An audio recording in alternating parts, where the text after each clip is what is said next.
Alam mo, Ontiveros, eto lang, makinig ka na mabuti Para kang yung isang vlogger. Sino yung vlogger na yun? Itong vlogger na to, yan yan vlogger na yan.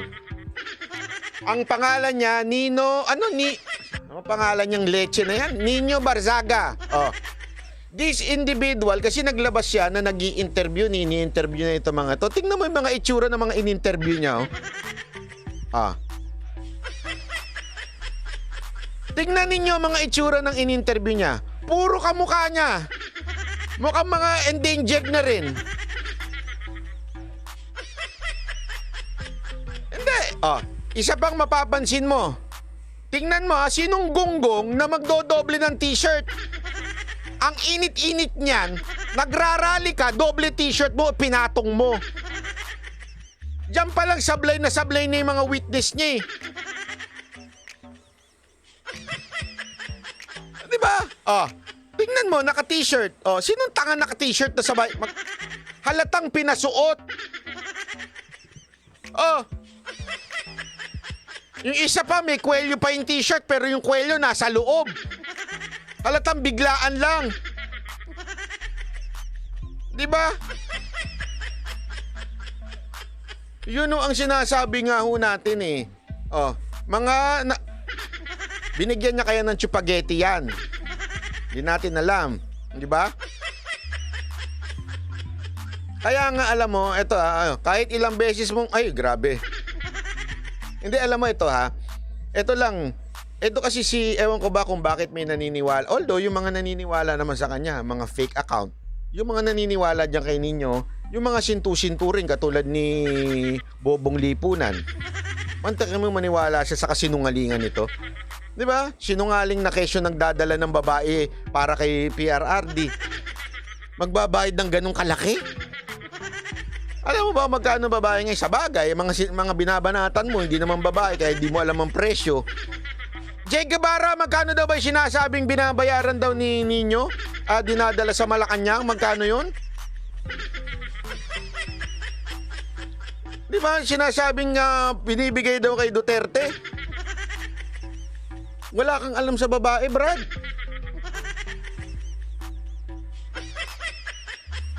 $150,000? Babae? Baka 150 yung mga chinuchupanga mo. Tigil-tigilan mo nga. Itsura pa lang tingnan mo Sige, yan ba masasabi mong parang lang ito nagparada ng pedicab. Tapos biglang, halika, gusto mo ng pera? Ang tanong, ito ninyo ang tanong. Yung mga binigay mo ba dyan, hindi mo kinatkong? Baka kinatkong mo na naman. Ha? Baka naman, tanong nyo nga kung kinatkong niya.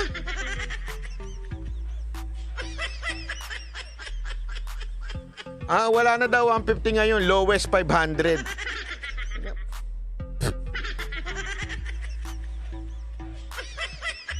Baka ang nito, dinaig pa nito ang Congress Yung Congress kahit pa paano, 40% yung pinampa-project. Di ba? Baka mamaya dito, natira na lang dito sa mga to, 150, 200, 1,000 sa kanya, 800. No?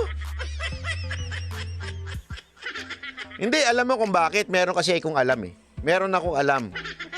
Sabi sa akin sabi, di umano. Di umano. Meron kasi akong narinig na tawag May narinig akong video. May narinig ako. Yung NCRPO daw. NCRPO, lagi kayong ginagamit. Kayo, itong regional director ng NCRPO, ginagamit kayo masyado ni Nino. Kesyo, meron daw kayong mga hinahire na vlogger. Ang problema, itong mga hinahire nyong vlogger, ang namumuno daw, di umano allegedly, ay si Nino. At kiniklaim ni Nino daw, di umano, ay siya ang namumuno nitong mga vlogger at hinire nyo daw sila. Sabi, di umano. Ito ang aking balita. Ngayon, ang tanong dito, may mga nagreklamo daw. At ang tanong nga ano yung reklamo na yun? Simple lang daw. Yung mga nagreklamo, kinakatkong pa daw sila. Ibig sabihin, hinire daw sila di umano ni Nino. Okay? Hinire daw sila para tumulong dito sa kapulisan.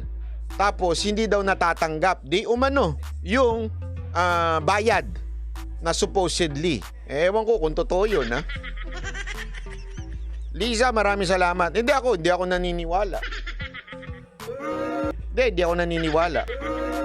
Hindi ako naniniwala na kaya niyang katkungin yun. Kasi pambihira. Anong tawag mo sa taong ganun? Ha? Bayaran ka na nga, kinakatkung mo pa mga kasamahan mo. Hindi, di ba? Hindi ako naniniwala dun. Di ba? Hindi ako naniniwala. Ano sa tingin mo, Jojo de Guzman? Ilabas mo na kaya, Boys Rico. Ikaw na maglabas, taga Hong Kong ka eh. Di ba?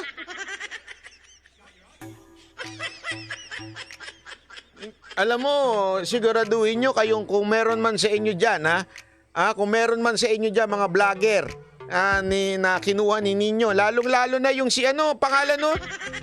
Yung bagsak na vlogger na si Macmac. Na-share ng video ng ng palaban sa akin. Walang bayag din to si Macmac no? Macmac, gusto mo magkita tayo? Ha? Ipamasahe kita dito. Porkit di ka pinansin nung panahon ni Isko Moreno. Tapos nagagalit ka sa akin ngayon dahil kami binigyan ng pansin, kami mga banateros. Ano to, inggit? Tangin na inggit ka, Brad. Wala ka na daw mga content eh. Dina-download mo na lang daw yung mga video ni Nino, tapos ina-upload mo. Ano to? Wala ka ng utak?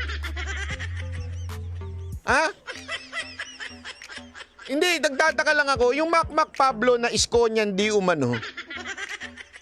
Hindi, isko niyan daw yan. Alam mo, tandaan nyo, ito mga lintik na mga vlogger na to, na mga mukhang pera, mga patay gutom. Na sa totoo lang, wala ko kasing trabaho yung mga yan. Tapos nag-vlog para lang kumita. Di ba? O tapos, gayong kumikita na sila, pag ganun-ganon sila, hindi nila alam kung saan sila pupunta, kung saan may pera nandun. Tama, mali? Kasi nga mukhang pera. Ikaw ba, Macmac? Mukha ka bang pera? Iskonyan niya si Macmac. Oo nga, iskonyan na bumabanat, nag-upload ng mga video ni Nino na may banat sa akin. Bakit, Macmac? Wala kang utak? Palubog na ba yung channel mo? Kailangan mo nang upload yung mga video ni Nino? O nautusan ka at binabayaran na yung channel mo? Tara, usap tayo. Magtabi tayo. Na magkaalaman. Tapatan ko yung bayad ni Nino sa'yo. Yung ina, magkano yung bayad ni Nino sa'yo? Mukha naman kayong pera, di ba? O, ganito. Makinig. Yung mga binibigyan, di umano ha? Allegedly, yung mga binibigyan ni Nino. Pakitaan nyo kami ng prueba. Doblehin ko. Okay. O, sige na. Challenge ka sa inyo yan. Di ba mukha naman kayong pera? Sampalin ko kayo ng pera. Yung mga binibigyan di umano ha, ipakita nyo lang. Ito yung proof na binigyan ako ni Nino ng monthly. Kung totoo lang naman, kung hindi totoo, wala tayong magawa. Kung totoo lang naman, na binigyan talaga kayo. Kasi yun ang lumalabas na balita binibigyan kayo Di umano ha, di umano. Kung kayo ay may prueba, ipakita nyo sa amin. Pakita nyo kay Boss Dada. Tapos dodoblehin ko monthly nyo. Sige na. Sabihan nyo yung mga vlogger na mga ensimada vlogger.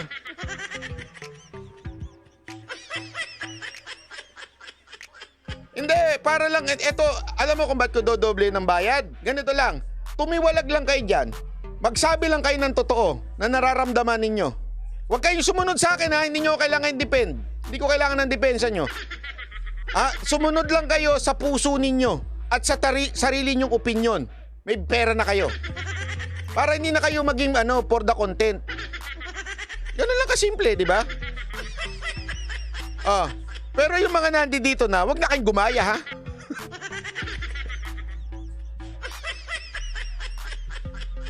yung mga nandito na, wala na kayo. Huwag na kayo sumali. Yun lang sa akin, okay? Again, uulitin ko yung challenge ko sa mga alleged na binibigyan di umano ni Nino, ng pera para idepensa kung sino man lang ididepensa ninyo. Huwag niyong gawin. Bibigyan ko kayo ng doble. Pakitaan nyo lang ako ng ebidensya na binibigyan kayo ng monthly ng ganito. Doble ibibigay ko sa inyo. Ano lang ang gagawin nyo? Ipakita nyo lang sa akin. Ito talaga, ito yung message ninyo. Ito yung recording. Pinapakita ni, ito yung bigay sa amin. Ipakita nyo lang sa akin yan. Dodoblehin ko yan. Ngayon, anong gagawin nyo sa vlog nyo? Huwag na kayo magdepensa sa amin. Hindi namin kayo kailangan. Ang gawin nyo, kung ano yung laman ng puso ninyo, opinion nyo, yun ang inyong i-vlog. Malinaw? Yun lang naman kasimple. Kasi gusto ko kayong maging honest. Gusto ko kayong isipin ninyo, bayan. Unahin nyo bayan. Huwag pera.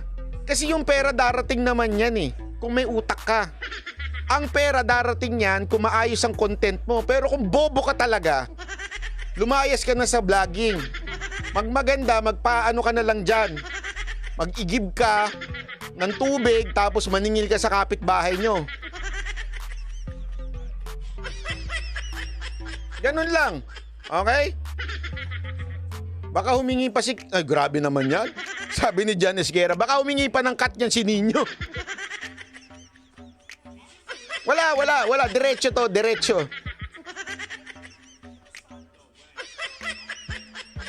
Tapos na tayo dyan, next. Ito.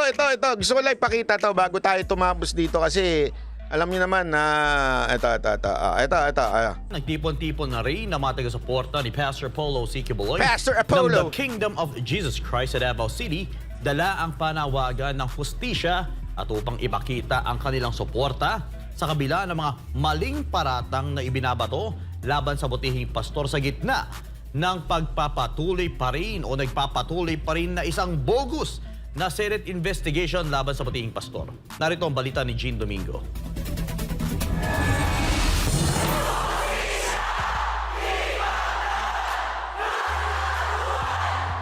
At least hindi sila nakamask. Hindi, alam mo yun, ma-appreciate mo kasi alam mo, nakakatakot nga naman yung mga nakamask. Kasi doon, pwede mo, dito kasi, you would recognize them. Ikaw yun di ba? Tapos ngayon, yung kapitbahay mo. Ba't mo sinusuportahan si Kibuloy? Pwede kang tanungin ng ganun. Hindi, kasi naniniwala talaga ako kay Kibuloy. Pwede yun. Di ba? Re-respetuhin ko yun. Pero kung nakamask ka, may obvious na yun. Di ba? Justisya! Yan ang nagkakaisang sigaw ng mga sumusuporta at naniniwala at naghihindigan kay Pastor Apollo C. Kibuloy di lamang din sa Davao City, kundi sa lahat ng panig ng mundo upang makamit ang katotohanan at katarungan. Sa pagpapatuloy ng investigasyon ng Senate Committee on Women, Children, Family Relations, and Gender Equality na pinamumunuan ng left-leaning na senator na si Liza Hontiveros sa mga paglabag umano ni Pastor Apollo C. Kibuloy ng The Kingdom of Jesus Christ, dumagsa ang napakaraming taga-suporta ng buting pastor sa Davao City upang ipananawagan ang hustisya at katarungan para kay Pastor Apollo C. Kibuloy.